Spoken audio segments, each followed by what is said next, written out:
矫情啊！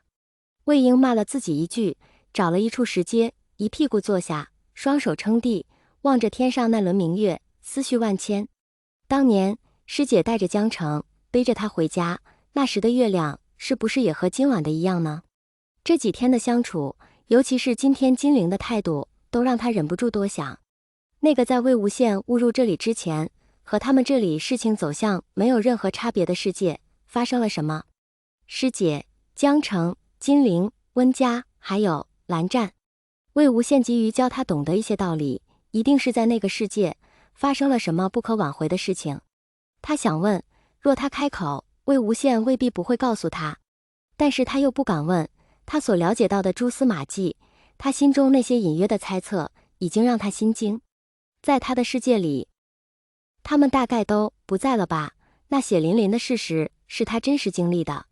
他不知为何会发展到那个地步，只是突然有了这种感觉，同那时的魏无羡感同身受的感觉，心中压抑得很。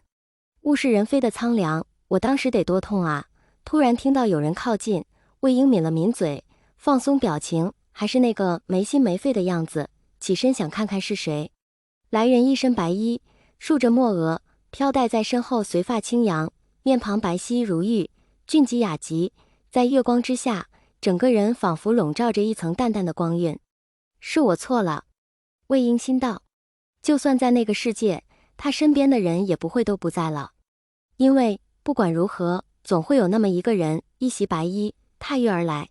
魏婴觉得自己大概是真的喝醉了，不然他怎么会看到那看上去冷若冰霜的人儿，提起手中两坛大红封口的天子笑，在他跟前站定，耳边传来的声音却是掩盖不住的温柔。他说：天子笑，分你一坛，开心一点行不行？魏婴扑哧笑出了声。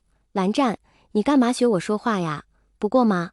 魏婴仰头看着这个笨拙的想哄他开心的男人，只觉一股暖流自心间而起，延伸到四肢百骸，好像再大的事也不用去烦恼忧心了。他抬手却没有去接酒坛，而是附上了蓝湛的手腕，顺势一拉，把人拉到自己身边坐下，解开两个圆滚滚的酒坛之间的绳子，打开其中一个封口，顿时酒香四溢。魏婴满足地深吸一口气，说：行行行，当然行。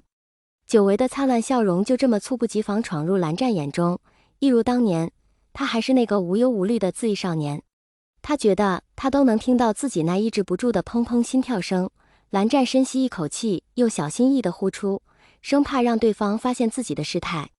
咕咚咕咚灌下好几口酒，魏婴随意用胳膊一抹嘴，撞了撞蓝湛的肩膀，得了便宜还卖乖，故意道：蓝湛，你们家家规不是禁酒吗？你竟然敢买酒给我喝，这是不是得罚你抄家规呀？飞在云深不知处。蓝湛错开魏婴的目光，目视前方，一本正经，有理有据。好吧，家规有言，云深不知处禁酒，不在云深不知处才可以随意喝。魏婴抱紧他的酒坛子，撇撇嘴，蓝湛人这么好，这次又帮了很多忙。那他以后要是去了云深不知处，还是稍微守规矩那么一点点好了。魏婴没有意识到的是，他已经不再像射日之争时那般排斥去云深不知处了。无妨，你若想……魏婴一下子支棱起来，瞪大眼睛期待地看着蓝湛。什么？我若想什么？蓝湛几欲脱口而出，在意识到自己说了什么以后，猛然收声，饶是魏婴如何追问，也不肯多说半个字了。我说蓝湛，你是怎么知道我不开心的呀？魏婴十分好奇，明明他从来没有表现出什么糟糕的情绪，嬉笑打闹，跟以前没什么两样啊。蓝湛怎么看出来的？猛然想到什么，魏婴拽住蓝湛的衣袖，急切问道：你白日里离开？是回姑苏给我买天子笑了吗？蓝湛轻轻点头，给了魏婴一个肯定的答案。专程为我买的。魏婴收回手，蓝湛的衣袖被自己攥出了褶皱，但他好像并不在意，任由自己拉他席地而坐，再不是那个一尘不染的韩光君了。魏婴蜷起身子，下巴垫在膝盖上，一手拎着酒坛来回晃悠，喃喃开口：蓝湛，你对我怎么这么好啊？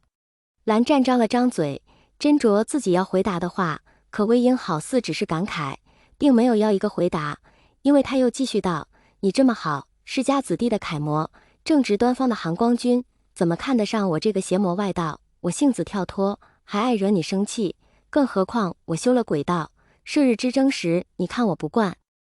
咱们一见面就吵架，总是不欢而散。可是我没想到，给我买衣服做饭，如今坐在我身边，陪我喝酒吹冷风的是你。没有看不惯你，没有生你气，魏婴，你很好。蓝湛起身，单膝蹲跪在魏婴面前，侧头直视着魏婴眼睛，一字一句认真解释。